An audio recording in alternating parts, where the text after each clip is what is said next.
The time has come. What's going on, guys? Today is the FOMC rate decision at 2 p.m. Eastern time, and at 2:30 p.m., Jerome Powell is going to go live. I wanted to ask you if you want me to live stream the FOMC rate decision and the FOMC press conference. All I literally ask you to do is get this video to over 1,000 likes. Drop a thumbs up, subscribe to the channel. Make sure you turn on your post notifications so YouTube notifies you when it is that I go live.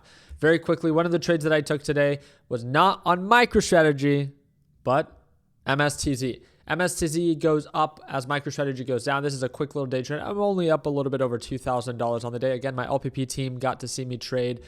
They get to watch me trade live every single morning. It's the second link in the description down below if you ever want to check that out. But the NASDAQ market looks like it's slightly de-risking. I really thought that the market was going to do a really good job holding up here. Normally, before a major economic event, markets consolidate. They are volatile, but one moment they're selling off, another moment they're quickly picking up. It looks like markets are beginning to de-risk. We've been consolidating up here for quite some time, so I don't think many people are surprised that markets are pulling on back. But I want to remind you, technicals mean absolute goose egg when fundamentals are put into play. And that is what today what's going to happen.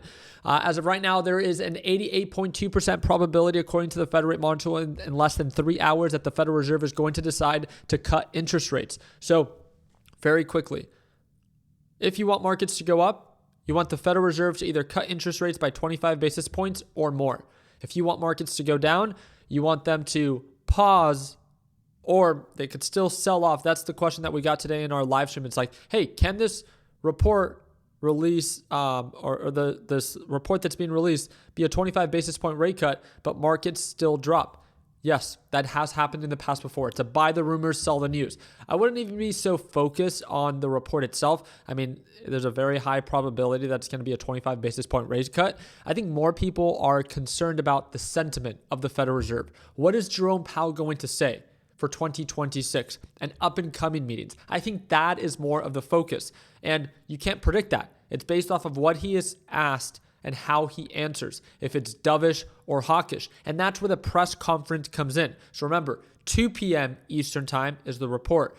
2:30 p.m. is when the press conference begins, and it's about 45 minutes. So if we end up going live, right, if you get this video to over 1,000 likes, 45 minutes will be the live stream for the press conference, but then we will have to wait 30 minutes until the press conference begins. So again, make sure you get your snacks and make sure that you are ready. One of the best things that you can do is during an uncertain time before a major report gets released is, when in doubt, never be afraid to be cash, right? We don't know if the market's going to skyrocket based off of, bullish news, or if markets are going to retrace. So why try to predict, especially when markets are so volatile? Beginners should not be shorting, and if markets are not going up, then this is maybe a time to be paying attention and to be patient for direction to be more clear. Because how terrible would it be? Just food for thought. We've seen the market recently recover.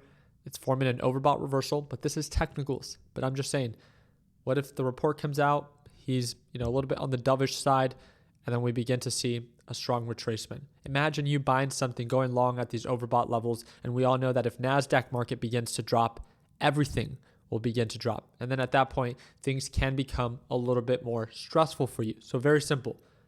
Don't take a position before a major economic event if you don't want to be able to tolerate the stress, or if you can't tolerate the stress that it might come with.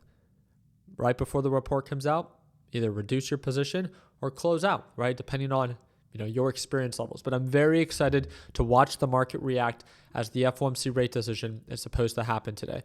So again, I'll make sure that I do my part in keeping you guys up to date. And I'm happy to be experiencing it with you guys. This is going to be the last possible rate cut of 2025, and it should be a great way to end the year. We'll see if the market bulls get the Santa Claus rally that they've been begging for, or if it leads to a little bit more panic selling, more de-risking, based off of the idea that maybe the Federal Reserve is going to pause in up and coming meetings. And if that message is shared, then get ready for markets to retrace. But if they say that, no, we plan to cut rates more aggressively in 2026, then get ready for markets to possibly go higher. Markets want more rate cuts. Bears want no more rate cuts. That is the best way that I could explain it. I'm excited to follow up, and I'm excited to watch the market react live. So again, I'll see you in just a few hours for the FOMC rate decision and the FOMC press conference. Do your thing, drop a thumbs up, subscribe to the channel, make sure you turn off your post notifications, and don't forget, second link in the description down below will get you hooked up with LPP 3.0. Like always, let's make sure that we end the year on a green note. Take care, team.